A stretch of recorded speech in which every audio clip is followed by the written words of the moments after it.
YouTube पे मेरी किसी भी वीडियो को सर्च करने के लिए आप YouTube सर्च बार में क्लास के सामने अपनी क्लास लिखें, एक्सरसाइज के सामने जिस एक्सरसाइज का आप क्वेश्चन देखना चाह रहे हैं आप एक्सरसाइज लिखोगे तो आपके सामने उस एक्सरसाइज के तमाम क्वेश्चन आ जाएंगे।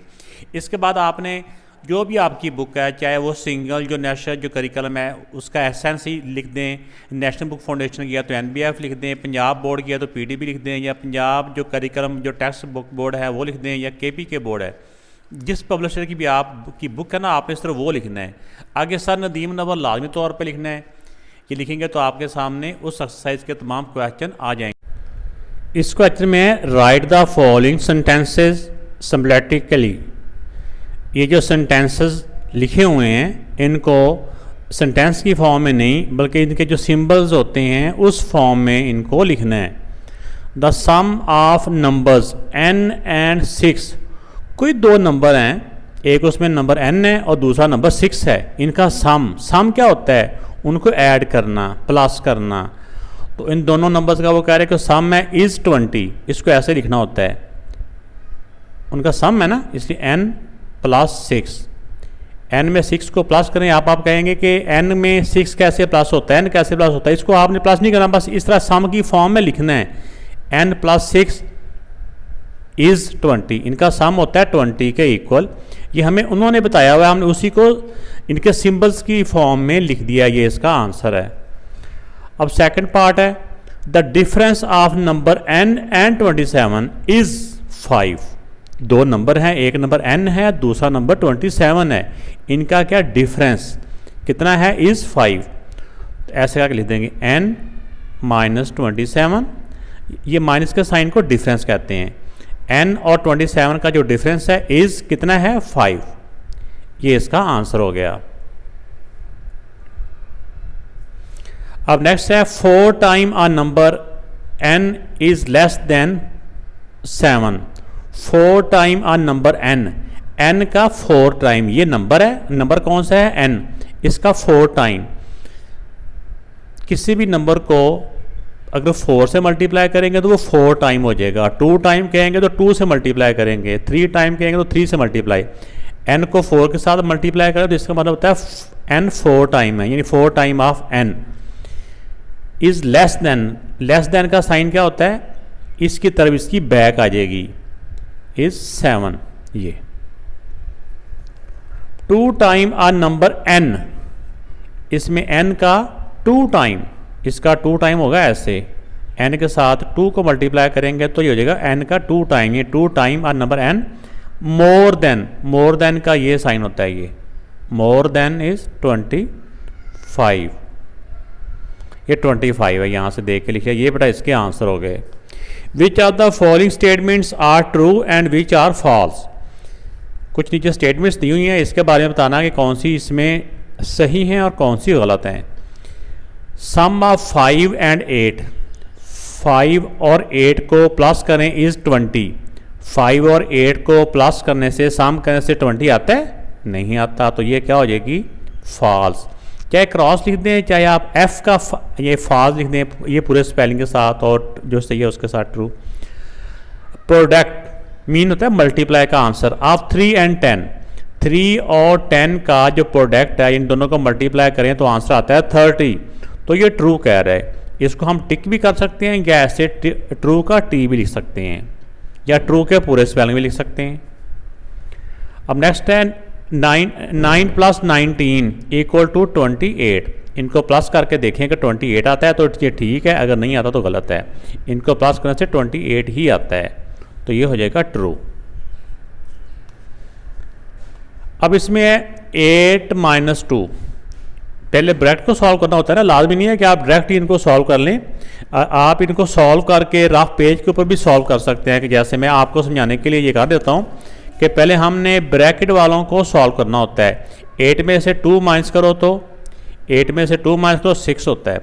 अब 6 + 6, 6 में 6 प्लस करो तो क्या होता है? 12 होता है। लेकिन यहाँ उन्होंने कहा है कि इसको सॉल्व करने से 0 आता है, लेकिन असल में जब हमने सॉल्व किया तो वो तो 12 आता है। तो 12 वाला आंसर ठीक है। अगर उन्होंने 0 कह दिया तो ये आंसर हमारा फॉल्स है, ठीक है ना, ये सही नहीं है। अब इन दोनों को आप सॉल्व करके देख लें कि यही आंसर आता है कि नहीं आता। तो वैसे तो हम इनको सॉल्व भी कर सकते हैं, तो अगर नहीं भी सॉल्व करना तो इसको मेंटल मैथ होता है ना, जो ज़बानी मैथ होता है, वो उससे भी हम इसको कर सकते हैं। जिसका ऐसे इसका इतना नंबर होता है होल नंबर, इसके होल में आता है 0, 0 में होल नंबर में होल नंबर ही प्लस कर लें, 0 + 3, 3 में 0 प्लस तो 3 होता है। तो अगर आप इसको ना भी लें, ये फ्रैक्शन वाला ना, इसको ना भी समझें, तो आप देखेंगे उन्होंने कहा कि ये 3 इज़ ग्रेटर देन 16, तो 3, क्योंकि 3 में 0 प्लस करने से 13 ही होता है, तो वो जो 3 ग्रेटर देन 16, तो क्या ये 3 इससे 16 से ग्रेटर होता है? नहीं, ये ग्रेटर नहीं होता, बल्कि ये स्मॉलर होता है, इसलिए ये फॉल्स हो जाएगा। ये तो मैंने आपको एक सिंपल ट्रिक बताया ना, वैसे आप इनको प्लस करके भी इसको सॉल्व कर सकते हैं। जो क्वेश्चन नंबर 3 है, इसमें भी इसको सॉल्व करने के डिफरेंट मेथड हैं, तो जो मेथड समझ में आ जाए वही आसान होता है। अब ये तो खैर बहुत ही ज़बानी सा ही है, मेंटल मैथ है कि 18 में क्या प्लस करें कि 36 आ जाए, तो 18 में 18 प्लस करने से 36 आ जाएगा। अगर ना भी समझाए तो जो सम होता है ना, इसमें से ये अगर ये प्लस हो रहा है इधर, तो इसको इसमें इसका साइन उल्टा कर देना होता है, इसको इसमें से माइनस कर दो, 36 में से 18 माइनस करेंगे तो बाकी 18 आ जाएगा। ये तो खैर हम इसको इधर ही कर लेते हैं। अब ये जो रेशो वाले हैं, रेशो वालों को मैं ऐसे सॉल्व करके बता देता हूँ आपको। अब रेशो वाले में ये होता है कि 3 जो पहली रेशो होती है ना, उसका पहले के साथ उसकी रेशो होती है, और सेकंड वाले की सेकंड वाले के साथ। अब देखिए 5 को किससे मल्टीप्लाई करेंगे? 10 आता है। 5 को 2 से मल्टीप्लाई करें तो 10 आता है, ठीक है ना। अगर इसको 2 से मल्टीप्लाई करने से ये वाला आता है, तो इसको भी 2 से मल्टीप्लाई करने से ये वाला आएगा, 3 2 द 6, इसका यहाँ पे 6 आ जाएगा। यानी इन दोनों की रेशो सेम होनी चाहिए। जैसे 3:5 है, इसको 2 से मल्टीप्लाई करें, ये इसको 2 से मल्टीप्लाई करें तो ये होता है। ये 20% ऑफ 2000, 20% का मतलब होता है 20/100, परसेंट का मतलब होता है ओवर 100। 20% ऑफ का मतलब होता है मल्टीप्लाई ऑफ 2000, इसको सॉल्व कर लेना हमने, ऑफ को मल्टीप्लाई में कन्वर्ट कर लेना है। 2 0 के साथ 2 0 कट के, अब 20 को 20 से मल्टीप्लाई करें तो बेटा 400 होता है। अब इसका आ जाएगा यहाँ पे 400, ठीक है ना, 400। अब ये फ्रैक्शन वाले हैं, ये आपको शायद आप समझेंगे कि ये मुश्किल है, लेकिन जैसा कि आपको पता है कि ये जैसा बताया उन्होंने कि ये इसे और इसे प्लस करने से ये आ रहा है, ऐसे ही है ना। जैसे हम आम तौर पे देखते हैं, एक नंबर है उसमें कुछ नंबर प्लस कर रहे हैं तो ऐसे आ जाता है आंसर। तो अगर हमने मालूम करना हो कि ये नंबर जो है ये क्या है, हम ऐसे करेंगे कि प्लस करने से जो आंसर आता है ना, उस आंसर में से जो एक नंबर जो दिया हुआ है वो माइनस कर देंगे। जैसे ये 6 है, 6 में से इसको माइनस कर देंगे तो जो आंसर आ जाएगा ना वो यहाँ पे आ जाएगा, ऐसे करके। इसमें बिल्कुल ऐसे हमने करना है। इसमें भी ये नंबर यानी कि नंबर ही ना किस्म का फ्रैक्शन, इसमें क्या प्लस करें तो ये है, ये प्लस करने से जो आ रहा है ना 1/10, 1/10 में से ही इसको माइनस कर दें। ये इसका आप एलसीएम ले लेंगे, 5 और 10 का जो एलसीएम होता है ना वो बेटा 10 होता है। अब 10 1 द, इसको 1 से करेंगे 1 1 द 1, 5 2 द 10, इसको भी 2 से मल्टीप्लाई करेंगे 2 2 द 4। अब डिफरेंट साइन हो ना, अगर डिफरेंट साइन हो तो हमने उनको माइनस करना होता है। तो अब 4 से 1 माइनस किया 3 और बड़े नंबर का साइन ओवर 10, -3/10, यहाँ पे -3/10 आएगा। तो यहाँ से देख के हमने -3/10 यहाँ पे लिख देना है, -3/10। तो हालांकि बुक वालों ने पीछे प्लस का 3/10 लिखा हुआ है, प्लस करने से ये आंसर नहीं आता। आप अगर इसको प्लस का 3/10 करें ना, यानी कि यहाँ पे अगर प्लस का 3/10 करते हैं और ये 2/5 करते हैं, इनको सॉल्व करने से 7/10 आ जाता है, क्योंकि 7/10 ही आना चाहिए, यहाँ पे 1/10 है ना। अगर 7/10 होता है फिर यहाँ प्लस का ही आना था, लेकिन हमने तो जो उन्होंने वैल्यू दी है उसके मुताबिक सॉल्व किया ना, उन्होंने 1/10 किया है। इसमें से इसको माइनस करें, जो आएगा वही आंसर है। तो वो हमारा आंसर आया -3/7, अर्थात 3/10। अब नेक्स्ट वाले में देखें कि 7 ओवर अच्छा ये खाली जगह फिल करनी थी, हो गई है। इसमें है 7/11 + 1/22। तो इसको 22 भी कर लें, इसको 22 करेंगे तो 2 से मल्टीप्लाई करने हैं कैसे, इसको 2 से मल्टीप्लाई करेंगे तो 7 टू द 14, 14 + 1 15, यानी कि 15/22। इसको चाहे बेटा आपने सॉल्व कर लेना है, एलसीएम लेके ना, चाहे सॉल्व करके इसको देख लें, ये इस तरह करके इसका आंसर आ जाएगा। ये identify the constant and variables. Constant क्या होते हैं? कांस्टेंट होते हैं जो नंबर्स होते हैं, नंबर्स, ठीक है, गिनती।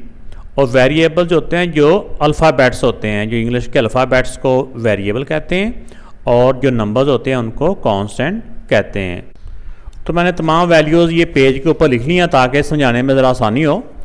अब इसमें कांस्टेंट नंबर्स को कहते हैं। अब इसमें देखें नंबर्स कौन कौन से यूज़ हुए हैं। इसमें 9 यूज़ हुआ है और 0 यूज़ हुआ है, ये दरमियान में कॉमा लगाया है। और वेरिएबल जो इसमें अल्फ़ाबेट्स है वो एक ही है, वो है n। अब इसमें कांस्टेंट कौन सा यूज़ हुआ है? इसमें जो नंबर्स हैं ना, इसमें सिंपल आपका भी स्टार्ट है, इसमें सारे नंबर्स ही होंगे। 7 भी है, कॉमा 2 भी है, कॉमा 9 भी है। अगर कोई साथ साइन ना हो तो इसका मतलब है ये पॉजिटिव साइन ही है। अगर नेगेटिव का साइन आएगा कहीं पे तो हमने सा लिखना होगा। इसमें वेरिएबल्स कौन से यूज़ हुए हैं? वेरिएबल होते हैं जो अल्फ़ाबेट्स, वो एक ही है, वो p। ये 9 लिखा हुआ था, ये बात याद रखनी है आपने। अब इसमें देखें थर्ड पार्ट में, इसमें जो नंबर्स हैं ये 1/3 है, ये इसका कांस्टेंट है यहाँ पे। और वेरिएबल इसमें x भी है और y भी है। इसको अलग अलग करके लिखेंगे बीच में कॉमा लगा के, ताकि ये 2 वेरिएबल इसमें यूज़ हो रहे हैं। अब इसमें जो कांस्टेंट है 7 भी है, 4 भी है, 9 भी है। 7, 4 एंड 9, और वेरिएबल एक ही है, वो i। अब इसमें देखें इसमें जो कांस्टेंट हैं वो 8 है, एक ही है, ठीक है। और इसमें जो वेरिएबल यूज़ हुए हैं वो m और n है, m और n। अब इसमें देखें कि इसमें कौन से कांस्टेंट यूज़ हुए हैं? 9, और ये 37 के साथ नेगेटिव का साइन है। अगर नेगेटिव का साइन हो तो वो साथ लिखना होता है। और वेरिएबल कौन से यूज़ हुए हैं? x and y, x and y। तो ये बेटा क्वेश्चन इस तरह से ये कंप्लीट हो गया।